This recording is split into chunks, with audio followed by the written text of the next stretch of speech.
Hello everyone, welcome to my new another vlog. আজ সকাল সকাল আমি আর আমার মা রেডি হয়ে বেরিয়ে পড়েছি শান্তিপুরের উদ্দেশ্যে। তো আমাদের বাড়ি থেকে ট্রেনে করে যাওয়াটাই সবথেকে বেশি সুবিধাজনক বলে মনে হলো। তো ওই জন্য আমরা ট্রেনে করেই যাচ্ছিলাম। তো রাস্তায় গিয়ে একটু খিদে পেয়ে গেছিলো, তো একটা কেক নিয়ে নিলাম। নিয়ে ওখান থেকে টোটো ধরে আমরা শান্তিপুরের দিকে, মানে ওই যে দোকানটাতে যাবো সেটাতে যাচ্ছি। তো রাস্তায় দেখছিলাম বাচ্চারা স্কুলে কিছু খেলা করছে, সেটা একটু ক্যামেরাবন্দি করে নিলাম। তারপর ওখান থেকে টোটো ধরে, মানে টোটোতেই যাচ্ছি।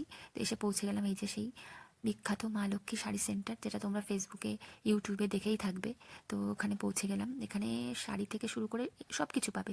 শাড়ি, পাঞ্জাবি, ধুতি, কুর্তি, গামছা, লেহেঙ্গা, অনেক কিছু আছে এখানে। ঠিক আছে, তোমাদের মানে তুমি যেটা চাও, মেয়েদের ছেলেদের সবই আছে, ব্লেজার, কোট ইত্যাদি ইত্যাদি। তবে আমরা বেসিক্যালি ওই মেয়েদের জিনিসই কিনতে গেছিলাম। শাড়ি, গামছা এসবই কিনেছি আমরা। এর আগে আমরা বোনের বিয়ের কেনাকাটা এখান থেকেই করেছি, ওই জন্য আমাদের জায়গাটা ভালো লেগেছে বলে আমরা আবারও এসেছি। এখানের কালেকশন সত্যি খুব ভালো। আর সত্যি কথা বলতে অনেক কম দামে অনেক পছন্দের জিনিস এখানে পাওয়া যায়। মানে যেটা ভাবাই যাবে না যে এত কম দামে এত পছন্দের জিনিস কী করে এরা এত কম প্রাইসে দিয়ে থাকে। সত্যি ভীষণ সুন্দর, তোমরা এবার এসে দেখো, তোমাদেরও পছন্দ হবে আশা করি।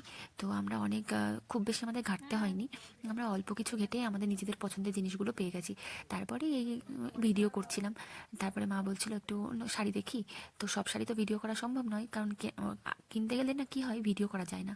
এই মা আবার বলছিল এই শাড়িটা কেমন দেখি, এটা গাদোয়ালের মধ্যে। আমি বললাম না মা, ভালো লাগছে না, তুমি অন্য কিছু ট্রাই করো। তো মা আবার অন্য কিছু দেখলো। তো আজকে এই পর্যন্ত, টাটা বন্ধুরা।